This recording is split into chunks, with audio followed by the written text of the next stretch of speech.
Oh, woke culture, it's drowning us, isn't it? And governments are encouraging, they're even funding it. I mean, you take the New South Wales government, its Diversity and Inclusion Office, can you believe government departments have these things now? Diversity Inclusion Office. It can't have anything useful to do because it's just mailed out to 20,000 public servants a list of special days they should be sensitive about. Days of significance, it calls them. Well, our investigations producer, Taylor Albach, he dug into this and look, it's bizarre. Here are just some of the occasions that they want public servants to mark or respect. There's Lesbian Visibility Day. Apparently lesbians on other days are invisible. Who knew? There's World Braille Day. Sounds a bit worthy. The International Transgender Day of Visibility. More of those invisibles on other days. I mean, I thought transgender was just about every day these days, but no, a day for them. International Non-Binary People's Day. That's on July 14, which used to be Bastille Day, now far worthy, of course. National Sorry Day, Wear It Purple Day. How about this, the World Menopause Day, for something that most women already mark every month.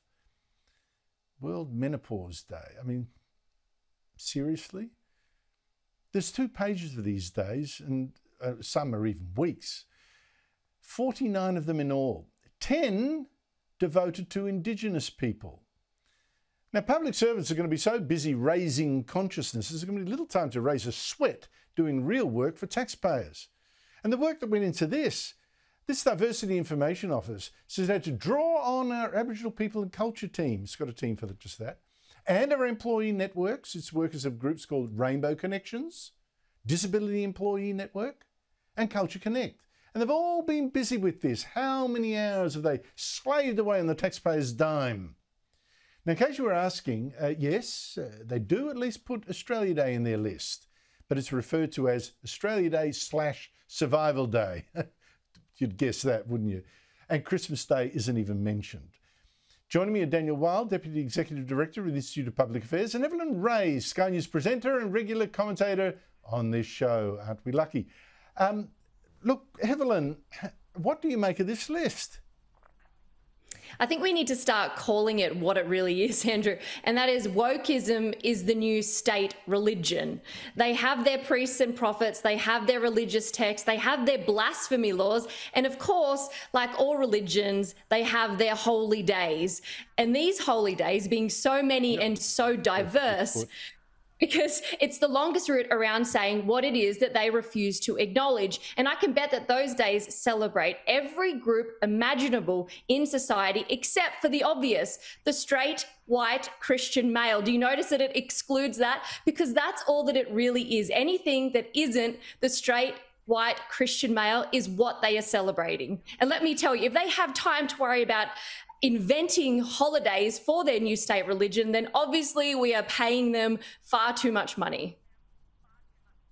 Evelyn, beautifully put. Daniel Wild, come in off the long run. What do you make of this list? Well, where to start, Andrew? I mean, the first thing to say is it's divisive. And it's another example of how so many of the major institutions of our society, but particularly the state and federal governments, are promoting this poisonous and divisive ideology rather than finding days to promote our differences and to remind us of how we're separate. We should be celebrating days that unite us around our shared values. And I think Australians have had enough of this. We've seen that with the Voice debate. We see it with the Australia Day debate every single year. We want to be united rather than having this divisive ideology of identity politics being pushed onto us through pretty much every single major institution of society. Well, let me back you up on exactly that point. I mean, I went through all these days and I found that the days devoted to dividing us by race or origin, like if you're an immigrant or something like that, race or origin or sex or gender, all the identity politics things, there are 26 of them, more than half. I mean, what does that say, Evelyn? It says that we are plagued, unfortunately, and influenced by a new form of Marxism. And that separates, society into two categories. And like I said before, it's done it for us. It's separated it from the white, straight, Christian male, and then everybody else. And like I said, all this says is who the villain is. It's pretty obvious. They've decided that there's an oppressed person, there's an oppressor, and there's a victim. And everybody who's got a day is a victim. And today, in 2024, victimhood is currency. And so it's obvious what they're doing. And like was said previously, wouldn't it be nice if we could celebrate the things that unite us, especially after the really difficult few years that we've had in our country? Well, I don't just think it's nice. I think it's actually now critical. Instead of this habit of setting up different identity groups and setting them at war with each other, I think it's quite dangerous. So the government's role is not to divide, it is to unite. People will divide naturally and sometimes healthily, but that's not what the government's role is. It's like multiculturalism. Now, Daniel, meanwhile, the things that are meant to unite us get trashed. It's not just the government. As mentioned earlier today, Woolies is now not going to sell Australia Day merchandise. Is that fair enough? Well, the issue, Andrew, is Woolworths and other big corporates have form in this area. They supported the divisive voice to Parliament, which was defeated by over 60% of Australians, including 70% of federal Labor electorates, which voted no. And it's, I think, another example of how you've got the big corporates, many in government, including 38 local councils that are canning their citizenship ceremonies, education institutions, and many other civic organisations that are not only staying quiet about Australia Day, but are engaged in a relentless attack against it. Yet we know on the other side of the coin, the overwhelming majority of mainstream Australians support celebrating Australia Day on the 26th of January every year, because they understand that that's the day that modern Australia started, and it was founded on the values of freedom, egalitarianism, democracy and tolerance. These are values that speak to all Australians, regardless of your background or your race or your ancestry and how long you've been on this continent or in this nation. These are enduring human values, and we deserve to have at least one day a year where we can celebrate our nation and to enjoy it. But once again, the big corporates are on the side of the elites and they are against the mainstream, and it's taken them a long time to learn the lesson that Australians have just had a gutful of this division. Now, Evelyn, people are saying, well, like Woolies, 26th of January, a bit divisive, means different things to different people, too sensitive. But for me, the question now is not just,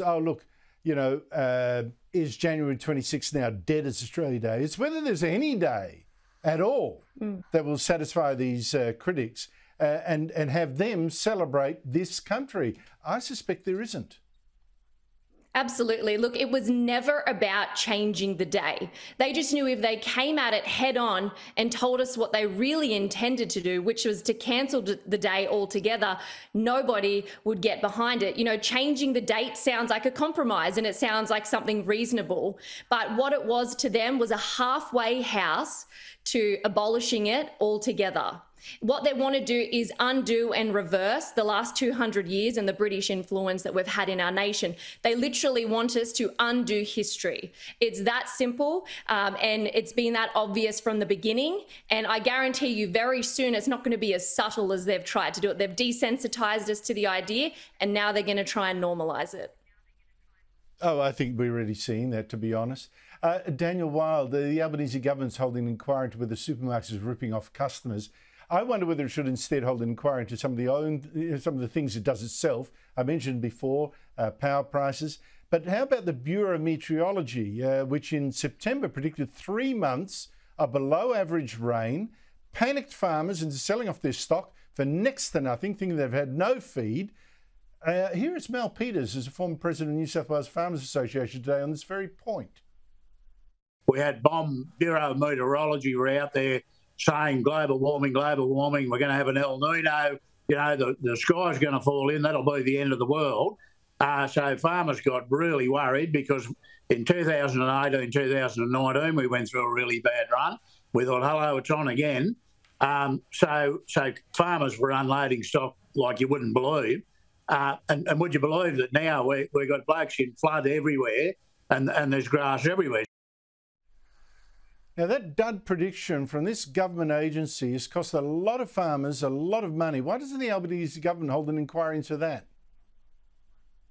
Well, you're right. I think they should, Andrew. It's had real dramatic on-the-ground consequences for people and farmers in regional areas. And look, I think it's another example of questionable undertakings by the Bureau of Meteorology. I mean, you've talked about this on your show a number of times, which is what appears to be them tinkering with historical temperature data to make it look as though the temperature has warmed more over the last century or thereby than it actually has. I mean, there was analysis a couple of years ago that showed that they'd increased it by about 20% in terms of the extent of warming by changing the historical temperature data and the measurement patterns there within. So, look, there's a lot of questions to be had, but the key point is a lot of these city-based bureaucrats, whether in the Bureau or elsewhere, they just don't understand how their policy decisions and their advice that they're putting out affects real lives on the ground. And we need to make sure that in these institutions, there are actual scientists there pursuing proper methods rather than pushing ideological agendas. And as you say, the only way we can find out is through a proper inquiry. Evelyn Rae and Daniel Wild, thank you both so much for your time. I think it's a disgrace what's happened.